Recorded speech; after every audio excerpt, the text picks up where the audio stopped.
So Romans 12, we've already gone through 1 through, we stopped after 6.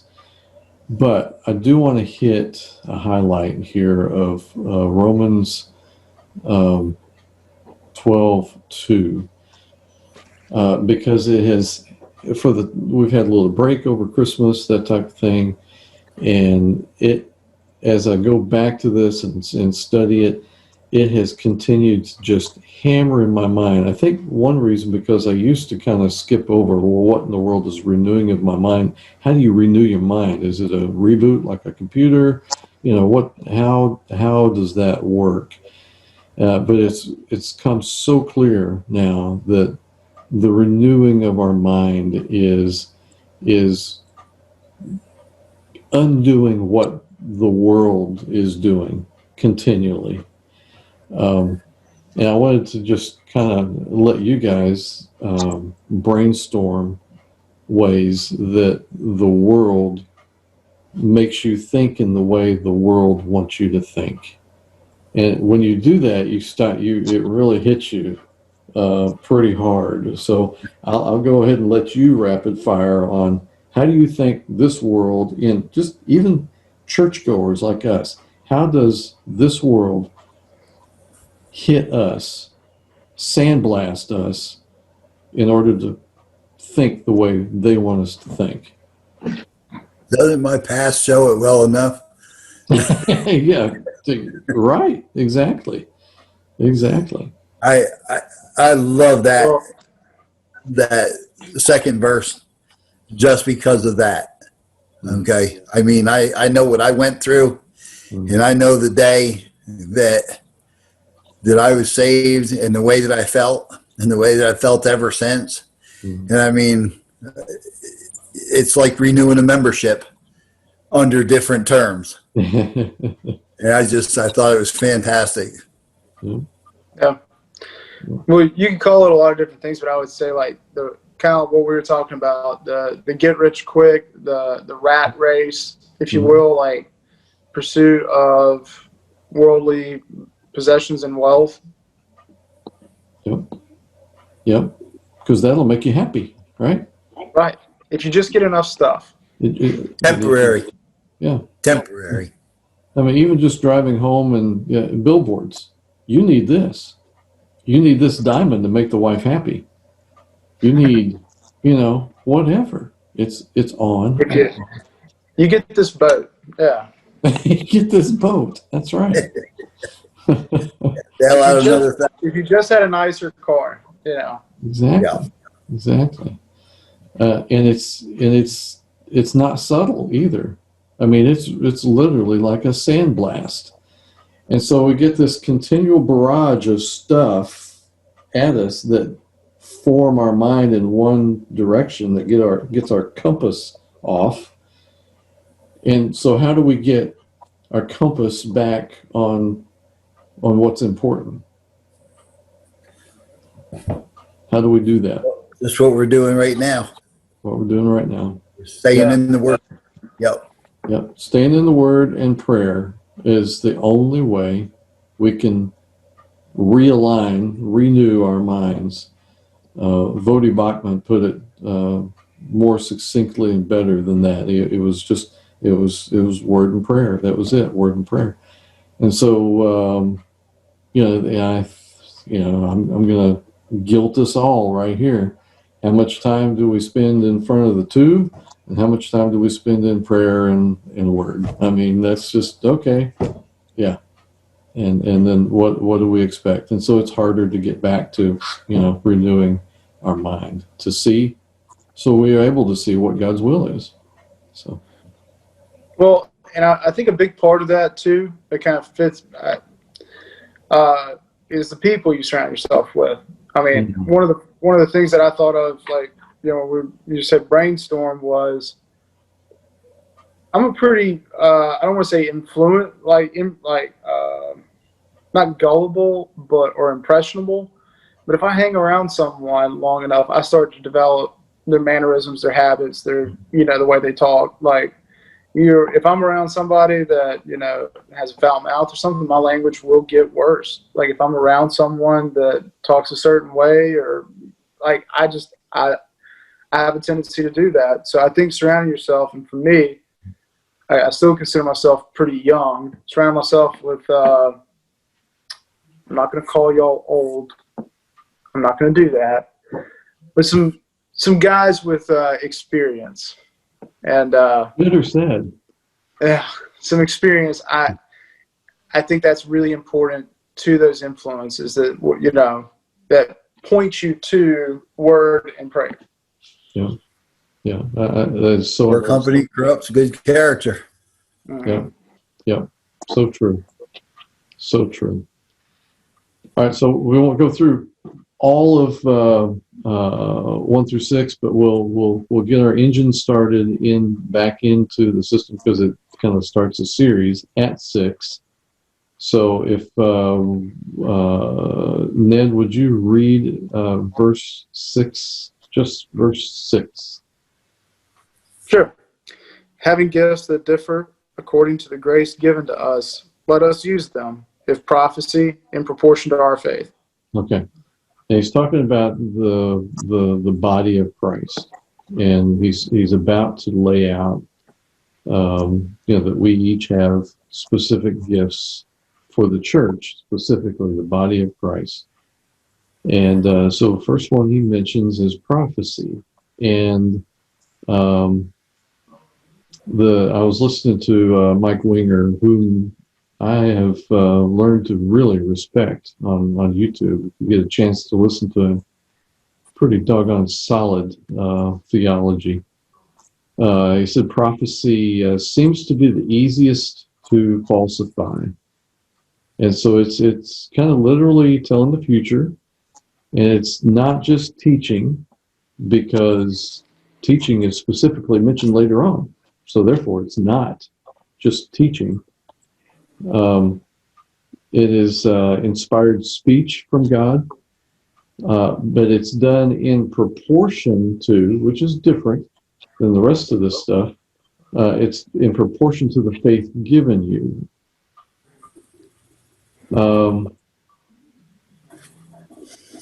So that's hard to define. That's really hard to define. But when somebody says something is going to happen, we know that prophetically, if somebody says it's going to happen and it doesn't happen, he's a false prophet. And period, because he spoke something in the name of God, and that better be right. So now we talk about a lot, this could mean this could mean that, this kind of opinion. That's different. These fellows are saying this is going to happen and it doesn't happen. They're a false prophet. Look at it as we go on to read here, and there are some, you can argue between all of these attributes that we're going to be talking about. There are between 27 and 30 attributes of a Christian that Paul just rapid fires in Romans 12. And so we're kind of going to break each of these down and try to discern what he's talking about and bring it into our world here. So a lot of these, like prophecy, wasn't so binary. There's a measure of faith in accordance with the measure of faith that God has given you. So there's a measure of an analog measure of faith, and then whoever has the gift of prophecy should use it in accordance with the measure of faith that he's given. Whereas when it starts to talk about serving, it just says, if you have the gift of serving, then serve. If you have the gift of teaching, then teach. So it's binary. If you have the gift, do it. There's no analog in here. There's no in between, which is interesting. And I'm not too sure what to make out of that, other than there's binary and there's analog. So make of it what you shall, and comment if you want. But I just thought that was interesting. In that regard, Doug, if you would read 7 and 8, and we'll break each of these down. Okay. is service in our serving, the one who teaches in his teaching, the one who exhorts in his exhortation, the one who contributes in generosity, the one who leads with zeal, the one who does acts of mercy with cheerfulness. Okay. So serving is meeting needs, obviously. Otherwise, there's no reason to serve. Right. Teaching is another binary. If you have the gift of teaching, then teach. Encouraging, this is a little bit different, or exhortation, some translations will say. I used to think that it was encouraging, hey, good job, you're encouraging a little kid or whatever. Not so much. It's more of, I see that you have the gift of teaching. You really should do that. It's an encouragement to do what somebody else is, encourage somebody else to do what they've been gifted to do. And kind of a verification to the person that has the gift. You have the gift. Yeah, you're a good leader. You should really step up and lead more. I'd like to see you lead more. That's what this gift of encouraging is talking about, according to what I've read and heard. So, anybody has comments on that feel free to jump in. Giving. I thought that was interesting. Everybody's called to give, but and to sacrifice. But then there's the gift of giving, and they kind of indicated that was likely, honestly, practically somebody who's probably well off. So, okay, well, you probably have the gift of generosity. I have a friend of mine who's very well off. Everything he touches is just gold. He's just one of those people, And we had a conversation one time. I said, "Yeah, I don't know that I have a gift of encouragement, but maybe I did at this time." I said, "You probably you need to focus on some areas and to be generous toward the church in this and this other area, just to push him in that direction." Because I said, most people are not like you. Everything you touch turns to gold. I'm not like you. So most people are not. That's a real gift. So, employ people, take care of people, and give it away. All right, so we talked about generosity, leadership. This was pretty simple. If someone follows you, you're a leader.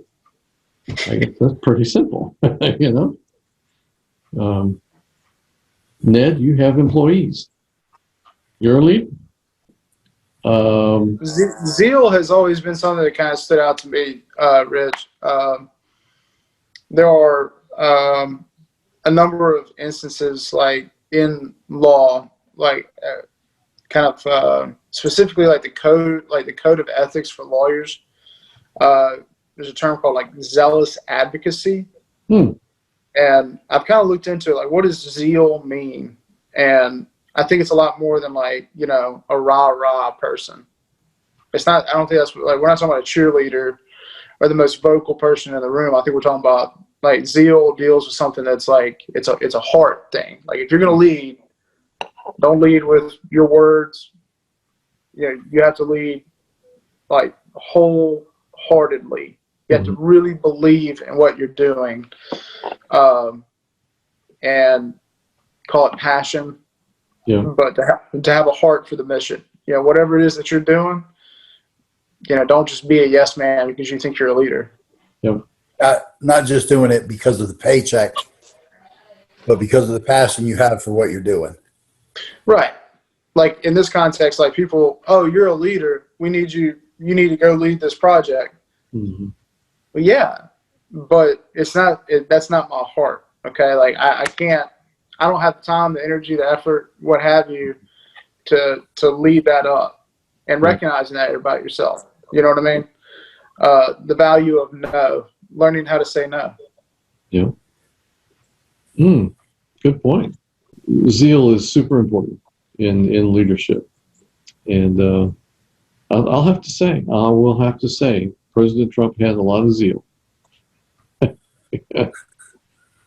You got to give that to him.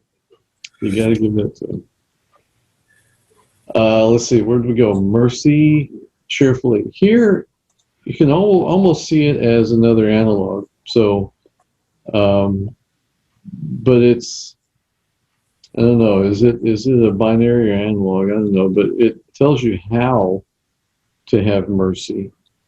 Mike Winger brought out that, if you have mercy, you may be working with folks that are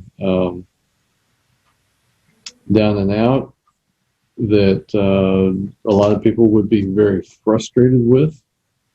And so you may need to be reminded, that's kind of what I got from him, to do it with cheer, do it with cheerfulness, as opposed to just having mercy. Here's $10, go get something to eat, Well, I kind of look at that as like how I'm trying to do the recovery. Mm-hmm. I try not to go in there and sit down and talk to these people like, okay, you've got a problem, we need to take care of it.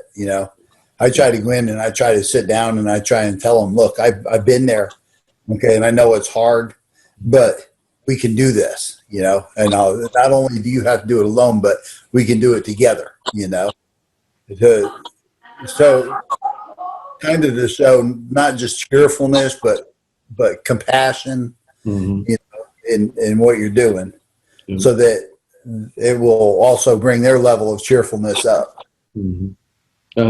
Obviously, it goes a long way. If otherwise, Paul would not have mentioned it, right? I think you're right. Yeah. I think you're right. Well, it may be a silly analogy, but I can't think of how many times I got in trouble for doing the right thing with the wrong attitude. Like, you remember like your mom saying, hey, like, getting on to you and be like, what? I'm doing what I'm supposed to do. Yeah, but you got a bad attitude about it. Yeah, why'd you roll your eyes? You're putting up your clothes, but you're huffing and puffing or pouting or whatever. Like, if you're doing acts of service, you're serving, your fellow man, the community, what have you, but you're doing it saying, what a burden on me, what a burden it is to do this, or like, you're doing it for prideful reasons. You're not getting you're doing more harm than good. I think that's a really good point. If you don't do it with cheerfulness and the right attitude, you totally undo the doing. So, right. Good. See, and that pops to my mind, like when we were in the military. Okay, what we used to tell our subordinates all the time is, I wouldn't assign you to do something I never did myself. Mm-hmm. Okay, did I do it with a smile on my face when I did it? Mm-hmm. Not sure. So how could I expect them to have a smile, even though I'm telling them I did? Yeah. Oh, too funny. So good stuff. I love the rapid fire though, that he gives in that, and we'll go over the whole thing later on. But verse 9, I'll read, and we're going to break this down a bit. Love must be sincere. Hate what is evil. Cling to what is good. And so I looked at these as it's kind of three different areas. It's really not. They're really tied together. Other translations say, "Don't be a hypocrite," and "Love must be sincere." Pretty close. But if you're not sincere, it's going to eventually kill the church. So the truth will come out eventually. There's a caution not to let that be an excuse to be a shallow Christian. In other words, I hate a certain group of people, but at least I'm not a hypocrite. And we kind of heard people say that, and that's that's a wrong kind of sincerity. They're sincerely truthful. However, the real problem is they hate people, you know. Right. So we can't hide behind that. What else do you say? Is that people often prefer looking good rather than being good because it's so much easier. So that sincerity is just, you know, they're sincerely trying to look good, but deep down there, it's, you know, they're corrupt. When it says hate what is evil, it comes as a package. The package is you must hate what is evil and cling to what is good in order to truly love somebody. So we can't not hate what is evil if we're trying to give love. So there's an opposite method here. We can't love everything. So we hate what is evil, what draws people away from God. We need to hate it. Cling to that which draws people to God. So for love to be sincere, we have to, this is a package, we have to hate the evil and cling to the good for love to be sincere. Is that, are you picking up what I'm putting down? We need to, and as far as hating the evil, we need to abhor, is what some versions say, abhor what keeps people from being acceptable to God. So popular compromises, especially in politics, homosexuality, abortion, immorality. So we don't hate the people that do it, but we certainly hate the act. Why? Because it draws people away from God. And it kills people. Right? Right. Well,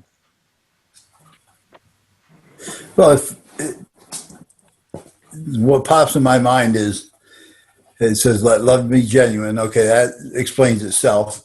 Abhor what is evil, hold fast to what is good. Mm-hmm. When you stop and really look at everything overall, you only have good or bad. And we're supposed to hold fast to what is good Mm-hmm.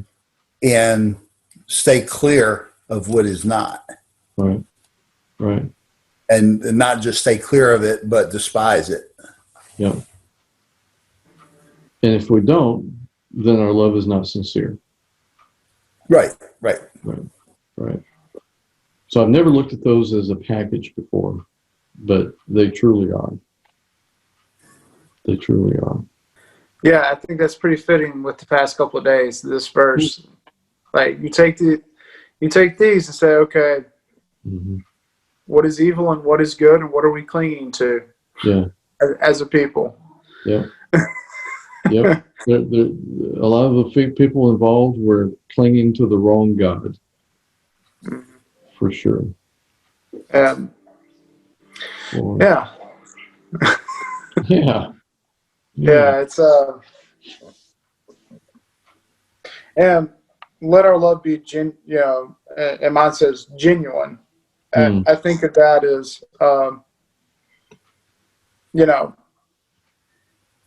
I think we use the word love almost too much. Like, oh, I love that food. I love that restaurant. I love that movie.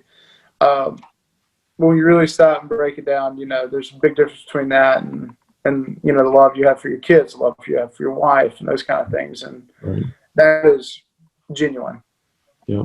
And we're called to love each other with that same genuine love. And so if I'm going to tell you, Rich, I love you, and I've done that before, yep, I better mean it.